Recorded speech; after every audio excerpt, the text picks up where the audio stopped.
各位標迷大家好啊，我係 Winaway Watch 阿 Ben。今集咧阿 Ben 咧會介紹一隻咧外形非常之特別嘅 Casio G-Shock 俾大家。嗱，呢隻錶嘅型號咧就係 AW-500E-1E 啊。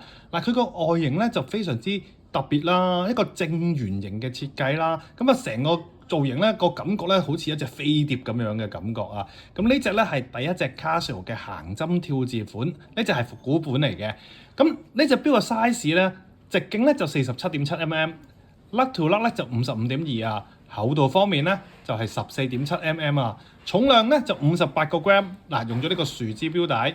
電池方面咧用咗呢個 CR2016 電池啊，咁啊可以用到7年嘅。咁啊有翻200米防水啦。嗱，功能方面啦，佢基本功能咧有齊晒嘅，我哋睇一睇佢啲功能啦。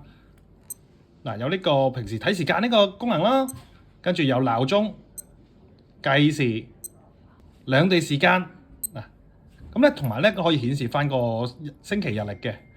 咁冇夜呢個錶咧有夜光燈嘅。